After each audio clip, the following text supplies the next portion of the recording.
Hello दोस्तों, मैं सविता मंडल, ज्ञान स्टडी में आपका स्वागत है।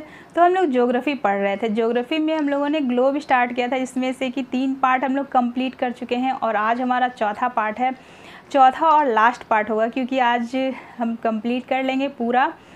और आज का क्लास बहुत ज़्यादा इम्पॉर्टेंट होने वाला है, क्योंकि मैं लास्ट में कुछ क्वेश्चन आप लोगों को देने वाली हूँ, जिसे आप सॉल्व करके देखना आप सॉल्व कर पाते हो या नहीं। अगर कर लेते हो तो आपकी तैयारी अच्छी चल रही है, अगर नहीं कर पाते हो तो आपको जो है और भी मेहनत करने की आवश्यकता है।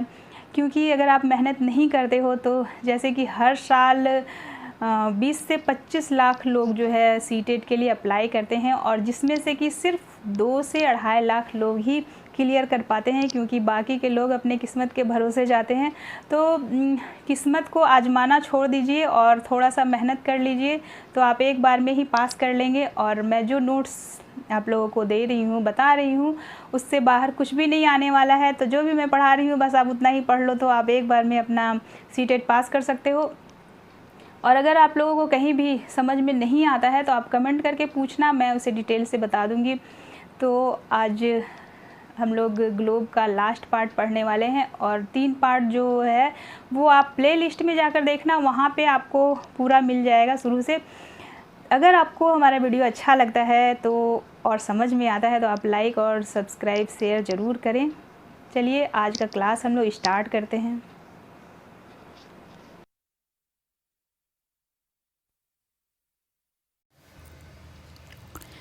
आज हम लोग देखते हैं पृथ्वी के प्रमुख स्थल रूप को। पृथ्वी की सतह सभी जगह एक समान नहीं है। पृथ्वी पर अनगिनत प्रकार के स्थल रूप हैं। स्थल मंडल के कुछ भाग ऊंचे नीचे तथा कुछ भाग जो होते हैं वो समतल होते हैं। स्थल रूप 2 प्रक्रियाओं के परिणाम स्वरूप बनता है। स्थल रूप जो होता है वो 2 प्रक्रियाओं के परिणाम स्वरूप बनता है। पहला प्रक्रिया जो होता है वो पृथ्वी के अंदर लगातार गति अर्थात आंतरिक प्रक्रिया, जिसके कारण बहुत से स्थानों पर पृथ्वी की सतह जो होती है कहीं ऊपर उठ जाती है तो कहीं धंस जाती है। दूसरी प्रक्रिया क्या होती है, वो बाहरी प्रक्रिया होती है। स्थल के लगातार बनने एवं टूटने की प्रक्रिया होती है। बाहरी प्रक्रिया जो होती है उससे क्या होता है, स्थल जो है लगातार बनता और टूटता है। पृथ्वी की सतह के टूटकर घिस जाने को अपर्दन कहते हैं। जब पृथ्वी की सतह जो होती है वो टूटकर घिस जाती है तो वो क्या कहलाता है, तो अपर्दन कहलाता है। और अपर्दन की क्रिया के द्वारा सतह क्या होती है, तो नीची हो जाती है, तथा निक्षेपण की प्रक्रिया के द्वारा इनका फिर से निर्माण हो जाता है। तो अपर्दन से क्या होता है कि पृथ्वी की सतह टूटकर घिस जाती है और निक्षेपण की प्रक्रिया के द्वारा इसका फिर से निर्माण हो जाता है। और ऐसा किसके वजह से होता है, तो उपरोक्त दोनों प्रक्रियाएं बहते हुए जल, वायु तथा बर्फ के द्वारा होती है। ऐसा क्यों होता है, दोनों प्रक्रियाएं जो अपर्दन और निक्षेपण की जो प्रक्रिया होती है वो होती है बहते हुए जल, वायु तथा बर्फ के द्वारा होती है। और हम विभिन्न स्थल रूपों को उनकी ऊंचाई एवं ढाल के आधार पर पर्वतों, पठारों एवं मैदानों में वर्गीकृत कर सकते हैं। मतलब जब उनका जो ऊंचाई, ढाल ये सब जो है परिवर्तित हो जाता है तो उसको हम अलग अलग नाम से जानते हैं, जैसे कि पर्वत, पठार और मैदान में हम लोग उसको वर्गीकृत कर देते हैं। पर्वत, तो पर्वत किसे कहते हैं, वह स्थलीय भाग जो कि आसपास की भूमि में ऊंची उठी होती है, पहाड़ी कहलाती है। ठीक है। और 600 मीटर से अधिक ऊंचाई एवं खड़ी ढाल वाली जो पहाड़ी होती है वो क्या कहलाता है, तो वो पर्वत कहलाता है।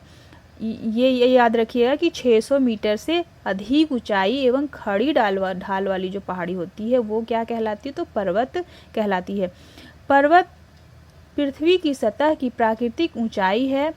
पर्वत का शिखर छोटा और आधार कैसा होता है, चौड़ा होता है। यह आसपास के क्षेत्र से बहुत ऊंचा होता है। कुछ पहाड़ बादलों से भी ऊंचे होते हैं। कुछ ऐसे पहाड़ भी होते हैं जो कि बादलों से भी ऊंचे होते हैं। जैसे जैसे आप ऊंचाई पर जाएंगे जलवायु ठंडी होती जाती है, क्योंकि ऊपर की जलवायु कैसी है, तो वहाँ ऊपर की जलवायु जो है ठंडी है।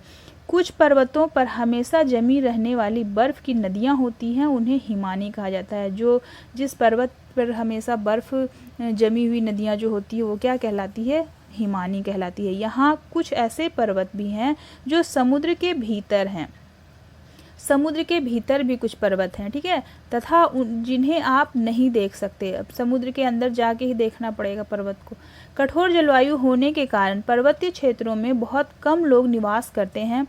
वहाँ का धरातल खड़ी ढाल वाला होता है तथा कृषि योग्य भूमि की कमी होती है। यही वजह है कि कठोर जलवायु जहाँ पे होता है वहाँ पे कम लोग निवास करते हैं, क्योंकि वहाँ पे कृषि योग्य भूमि नहीं होती है। ठीक है, पर्वत एक रेखा क्रम में भी व्यवस्थित हो सकते हैं, मतलब जिसे क्या कहते हैं, श्रृंखला कहा जाता है। जो एक रेखा क्रम में होता है वो श्रृंखला कहलाता है। ठीक है, बहुत से पर्वतीय तंत्र समानांतर श्रृंखलाओं के क्रम में होते हैं जो सैकड़ों किलोमीटर में फैले होते हैं। उनका जो श्रृंखला जो है बहुत ज़्यादा दूर तक फैला होता है, जो कि सैकड़ों किलोमीटर में फैले होते हैं। जैसे हिमालय है, ये भी एक श्रृंखला है पर्वत की, और आल्प्स है तथा एंडीज। और ये कहाँ पे हैं, तो हिमालय एशिया में है, और आल्प्स जो है वो यूरोप में है, और एंडीज जो है वो दक्षिण अमेरिका में है। ठीक है, ये तीनों जो है पर्वत श्रृंखलाएं हैं। प्रशांत महासागर में स्थित मानकी पर्वत, जिसे कि हवाई द्वीप कहते हैं, सागर की सतह के नीचे स्थित है। मानकी पर्वत कहाँ है, तो प्रशांत महासागर के नीचे है। ठीक है, इसकी ऊंचाई 10,200 मीटर है, जो कि एवरेस्ट शिखर से भी अधिक है। तो इसकी ऊंचाई जो है बहुत ज़्यादा है और एवरेस्ट शिखर से भी अधिक है। पर्वत 3 प्रकार के होते हैं, वलित पर्वत, भ्रंशोत पर्वत तथा ज्वालामुखी पर्वत। तो पर्वत कितने प्रकार के होते हैं, 3 प्रकार के होते हैं। वलित पर्वत कौन कौन से हैं, तो हिमालय तथा आल्प्स जो है वलित पर्वत है। हिमालय कहाँ है, तो एशिया में है, और आल्प्स कहाँ है, तो यूरोप में है। जिनकी सतह उबड़ खाबड़ तथा शिखर कैसा होता है, तो शंक्वाकार है। भारत की अरावली श्रृंखला विश्व की सबसे पुरानी वलित पर्वत श्रृंखला है। तो विश्व की सबसे पुरानी पर्वत श्रृंखला कौन सी है, तो अरावली है, जो कि सबसे पुरानी वलित श्रृंखला है। और कहाँ है यह, तो भारत में है। अपर्दन की प्रक्रिया के कारण यह श्रृंखला जो है वो घिस गई है, क्योंकि लगातार अपर्दन होता है तो वहाँ का जो स्थल होता है वो घिस जाता है। उत्तरी अमेरिका के अपलेशियन तथा रूस के यूराल पर्वत गोलाकार दिखाई देते हैं एवं इनकी ऊंचाई कम है। यह बहुत पुराने वलित पर्वत हैं। तो ये दोनों भी जो हैं ये वलित पर्वत हैं। जब बहुत बड़ा भाग टूट जाता है तो ऊर्ध्वाधर रूप से विस्थापित हो जाता है, तब जो है भ्रंशोत पर्वतों का निर्माण होता है। तो भ्रंशोत पर्वत का निर्माण कैसे होता है, जब बहुत बड़ा भाग जो है टूट जाता है और ऊर्ध्वाधर रूप से विस्थापित हो जाता है, तब जाके भ्रंशोत पर्वत का निर्माण होता है। ऊपर उठे हुए खंड को उत्खंड तथा नीचे धंसे हुए खंडों को द्रोणिका भ्रंश कहा जाता है। तो ऊपर जो उठा हुआ खंड होता है वो क्या कहलाता है, उत्खंड कहलाता है, और नीचे धंसा हुआ जो खंड होता है वो क्या कहलाता है, तो द्रोणिका भ्रंश कहलाता है। यूरोप की राइन घाटी तथा वाससेज पर्वत इस तरह के पर्वत तंत्र के उदाहरण है। यूरोप की राइन घाटी है और वाससेज पर्वत जो है ये दोनों कैसे पर्वत हैं, तो भ्रंशोत पर्वत हैं। ज्वालामुखी पर्वत ज्वालामुखी क्रियाओं के कारण बनते हैं। ज्वालामुखी पर्वत कैसे बनते हैं, तो ज्वालामुखी क्रियाओं के कारण बनते हैं। और यह कौन से पर्वत हैं, तो अफ्रीका का माउंट किलिमंजारो तथा जापान का फ्यूजियामा जो है इस तरह के पर्वतों के उदाहरण है। तो अफ्रीका का माउंट किलिमंजारो कैसा पर्वत है, ज्वालामुखी पर्वत है, और जापान का फ्यूजियामा जो है वो भी ज्वालामुखी पर्वत है। पर्वतीय स्थल पर्यटन के दृष्टिकोण से भी लाभप्रद होते हैं। Paragliding, hang gliding, river rafting तथा हाइकिंग पर्वतों के प्रचलित खेल हैं। ये सब जो है पर्वतों के प्रचलित खेल हैं, इसे भी आप याद रखना। तो क्या क्या है, paragliding, hang gliding, river rafting और हाइकिंग, ये 4 दिए हुए हैं। ये चारों आप देख लेना, अच्छे से याद कर लेना। पृथ्वी में परिवर्तन, तो पृथ्वी में परिवर्तन कैसे होता है ये देखते हैं। स्थल मंडल अनेक प्लेटों में विभाजित हैं, जिन्हें स्थल मंडलीय प्लेट कहते हैं। स्थल मंडल जो होता है वो बहुत सारे प्लेटों में विभाजित होता है और वो क्या कहलाता है, तो स्थल मंडलीय प्लेट कहलाता है। ये प्लेटें हमेशा धीमी गति से चारों तरफ घूमती रहती है। प्रत्येक वर्ष केवल कुछ किलोमीटर के लगभग पृथ्वी के अंदर पिघले हुए मैग्मा में होने वाली गति के कारण ऐसा होता है। ये प्लेटें जो घूमती हैं, क्यों घूमती हैं, तो पृथ्वी के अंदर जो पिघला हुआ मैग्मा होता है और उनमें गति होती है, जिसके कारण जो है यह प्लेटें घूमती है। और प्रत्येक वर्ष जो है ये कुछ किलोमीटर के लगभग घूम जाती है। पृथ्वी के अंदर पिघला हुआ मैग्मा एक वृत्तीय रूप में घूमता रहता है। तो ये मैग्मा कैसे घूमता है, तो वृत्तीय रूप में घूमता रहता है। प्लेट की इस गति के कारण पृथ्वी की सतह पर परिवर्तन होता है। जब प्लेट प्लेट में गति होती है तो पृथ्वी की सतह में भी परिवर्तन होता है। जो बल पृथ्वी के आंतरिक भाग में घटित होते हैं उन्हें अंतर्जनित बल यानी कि एंडोजेनिक फोर्स कहते हैं, एवं जो बल पृथ्वी की सतह पर उत्पन्न होते हैं उन्हें बहिर्जनिक बल यानी कि एक्सोजेनिक फोर्स कहते हैं। तो बल जो होता है दो प्रकार से घटित होता है, और आंतरिक भाग में जो घटित होता है उसे अंतर्जनित बल यानी कि एंडोजेनिक फोर्स कहते हैं, और जो बल पृथ्वी की सतह पर उत्पन्न होता है तो सतह पर होता है और अंदर होता है, ठीक है, जिन्हें बहिर्जनिक बल कहते हैं यानी कि एक्सोजेनिक फोर्स कहते हैं। ज्वालामुखी ऊपरपट्टी पर खुला एक ऐसा छिद्र होता है जिससे पिघले हुए पदार्थ अचानक निकलते हैं। इसी प्रकार स्थल मंडलीय प्लेटों के गति करने पर पृथ्वी की सतह पर कंपन होता है। तो ज्वालामुखी भूपरपट्टी पर जो होता है एक खुला हुआ छिद्र होता है जिससे क्या होता है, पिघला हुआ जो पदार्थ होता है वो अचानक निकलने लगता है और स्थल मंडल प्लेटों में गति होने लगता है, जिसकी वजह से पृथ्वी की सतह में क्या होता है, कंपन होता है। यह कंपन पृथ्वी के चारों ओर गति कर सकता है। इस कंपन को भूकंप कहते हैं। भूपरपट्टी के नीचे वह स्थान जहां कंपन आरंभ होता है उद्गम केंद्र कहलाता है। उद्गम केंद्र की भू सतह पर उसके निकटतम स्थान को अधिकेंद्र कहते हैं। मतलब जहां से भूकंप स्टार्ट होता है उसको क्या कहते हैं, उद्गम केंद्र कहते हैं, और उसके समीप वाले स्थान को क्या कहते हैं, तो अधिकेंद्र कहते हैं।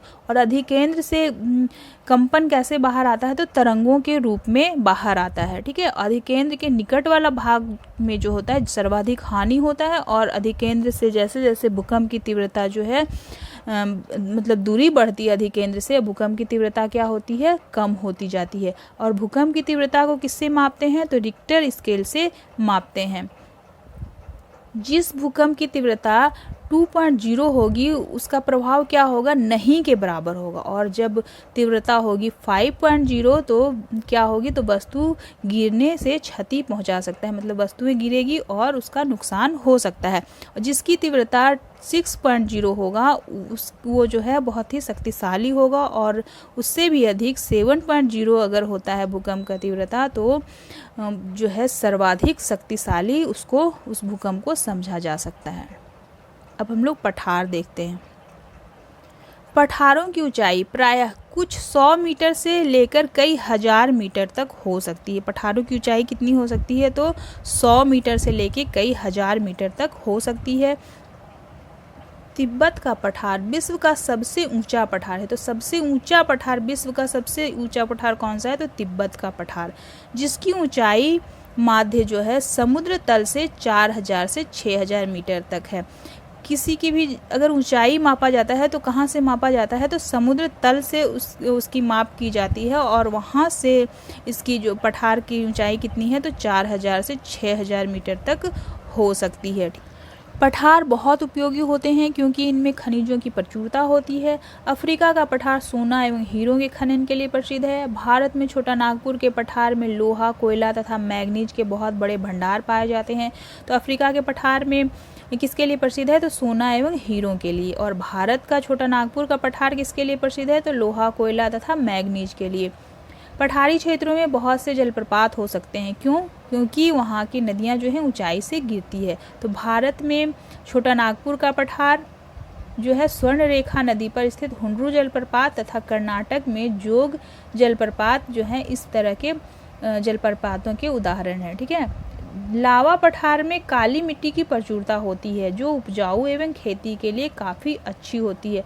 लावा पठार में किसकी प्रचुरता पाई जाती है, तो काली मिट्टी की, और जो कि बहुत ज़्यादा उपजाऊ होती है और खेती के लिए काफ़ी अच्छी होती है। कई पठारों में रमणीय स्थल होते हैं जो पर्यटकों को आकर्षित करते हैं। आगे हम लोग देखते हैं मैदान। मैदान सामान्यतः माध्य समुद्री तल से 200 मीटर से अधिक ऊंचे नहीं होते हैं। तो हम लोग माप किससे करते हैं, तो समुद्री तल से माप करते हैं, और वहाँ से जो है 200 मीटर से अधिक ऊंचे मैदान नहीं हो सकते हैं। कुछ मैदान काफ़ी समतल होते हैं और कुछ कैसे होते हैं, उर्मिल तथा तरंगित हो सकते हैं। नदियाँ पर्वतों के ढालों से नीचे की ओर बहती है तथा उन्हें अपर्दित कर देती हैं। वे अपर्दित पदार्थों को अपने साथ आगे की ओर ले जाती हैं और अपने साथ ढोए जाने वाले पदार्थों जैसे पत्थर, बालू तथा सिल्ट को वे घाटियों में निक्षेपित कर देती हैं, और जिससे क्या होता है, इन निक्षेपों से मैदानों का निर्माण होता है। एशिया में स्थित भारत में गंगा एवं ब्रह्मपुत्र का मैदान तथा चीन में यांगत्से नदी का मैदान, ये तीनों मैदान जो है वो प्रमुख हैं। मुख्य स्थलाकृतियाँ अपक्षय और अपरदन नामक दो प्रक्रमों द्वारा दृश्य भूमि लगातार विघटित होती रहती है। अपक्षय और निक्षेपण एक ही है, अपक्षय एवं अपरदन है, और निक्षेपण एवं अपरदन दोनों एक ही होता है। पृथ्वी की सतह पर सैलों के टूटने से अक्षय नहीं अपक्षय होगा की क्रिया होती है। भूदृश्य पर जल, पवन एवं हिम जैसे विभिन्न घटकों के द्वारा होने वाले क्षय को अपरदन कहते हैं।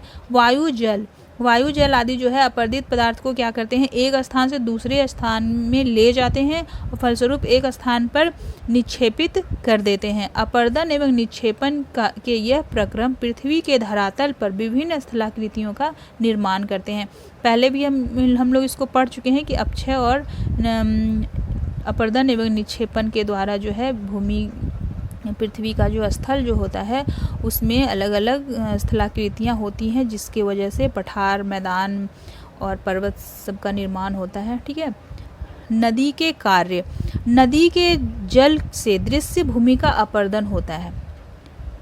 जब नदी किसी खड़े ढाल वाले स्थान से अत्यधिक कठोर सैल या खड़े ढाल वाली घाटी में गिरती है तो यह जलप्रपात बनाती है।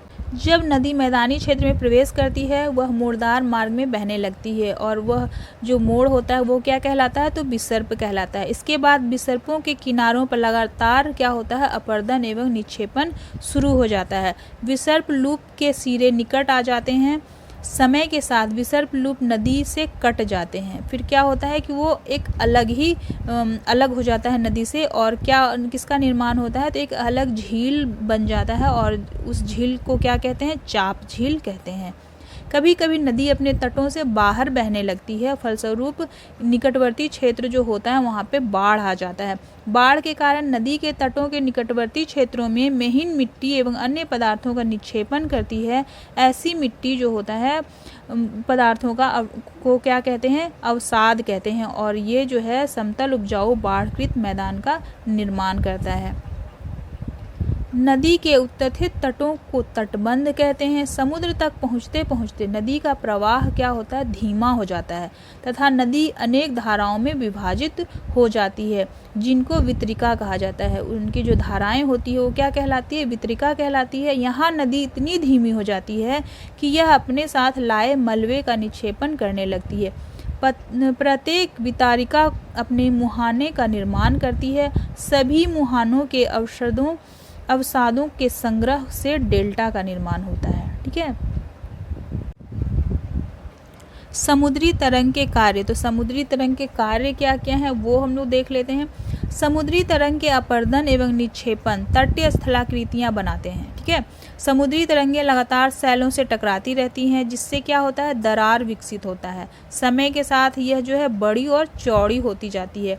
इनको समुद्री गुफा कहते हैं। इन गुफाओं के बड़े होते जाने पर इनमें केवल क्या होता है, छत ही बच जाता है, जिससे तटीय मेहराब बनते हैं। लगातार अपरदन छत को भी तोड़ देता है और केवल दीवारें बचती हैं। दीवार जैसी इन आकृतियों को स्टैक कहा जाता है। क्या कहलाती है, दीवार जैसी जो ये आकृति होती है वो स्टैक कहलाती है। समुद्री जल के ऊपर लगभग ऊर्ध्वाधर उठे हुए ऊंचे सैले तटों को समुद्र भुर्गु कहते हैं। समुद्री तरंगे किनारों पर अवसाद जमाकर समुद्री पुलिन का निर्माण करती है। और नेक्स्ट है हिमनद के कार्य। हिमनद के क्या क्या कार्य हैं, तो हिमनद अथवा हिमानी, हिमनद हिमानी को ही कहते हैं, जो बर्फ की नदियां होती हैं। हिमनद अपने नीचे की कठोर चट्टानों से गुलासमी मिट्टी और पत्थरों को अपरदित कर देती हैं, और गुलासमी मिट्टी एवं पत्थर भी भूदृश्य का अपरदन करती है। हिमनद गहरे गर्तों का निर्माण करते हैं। पर्वतीय क्षेत्र में बर्फ पिघलने से उन गर्तों से जल भर जाता है और वे क्या करते हैं, सुंदर झील बन जाते हैं। हिमनद के द्वारा लाए गए पदार्थ जैसे छोटे बड़े सैल, रेत एवं तलछट मिट्टी निक्षेपित होते हैं। ये निक्षेप हिमनद हिमोड़ का निर्माण करते हैं। पवन के कार्य। पवन के क्या क्या कार्य हैं, तो रेगिस्तान में पवन अपरदन एवं निक्षेपण का प्रमुख कारक है। रेगिस्तान में छत्रक के आकार के सेल होते हैं जिन्हें सामान्यतः क्या कहते हैं, छत्रक सेल कहते हैं। पवन सेल के ऊपरी भाग की अपेक्षा निचले भाग को आसानी से काटती है, ठीक है। इसलिए ऐसी सेल के आधार कैसे होते हैं, तो संकीर्ण और शीर्ष क्या होता है, विस्तृत होता है। पवने चलने पर यह अपने साथ रेत को एक स्थान से दूसरे स्थान पर पहुंचाती है। जब पवन का बहाव रुकता है तो यह रेत गिरकर छोटी पहाड़ी बनाती है और ये छोटी पहाड़ी को क्या कहते हैं, इनको बालू टिब्बा कहते हैं। जब बालू कण महीन एवं हल्के होते हैं तो वायु इनको उठाकर अत्यधिक दूर ले जाती है। जब ये बालू कण विस्तृत क्षेत्र में निक्षेपित हो जाते हैं तो इससे लोएस कहते हैं। चीन में विशाल लोएस निक्षेप पाए जाते हैं। हमारा चैप्टर यहाँ पे समाप्त होता है।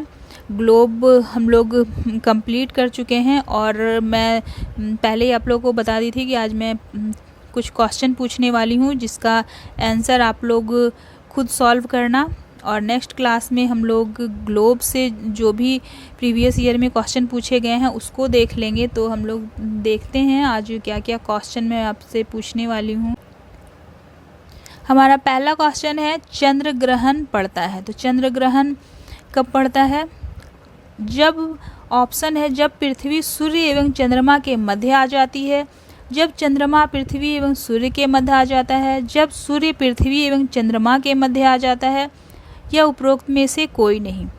तो इसका आंसर आप खुद बताना क्या होगा।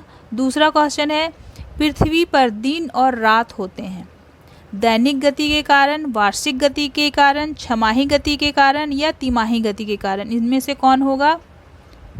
तीसरा क्वेश्चन है, ऊष्मा की सबसे अधिक मात्रा उष्णकटिबंध क्यों प्राप्त करते हैं, मतलब कि उष्णकटिबंध में ऊष्मा की सबसे अधिक मात्रा क्यों होती है।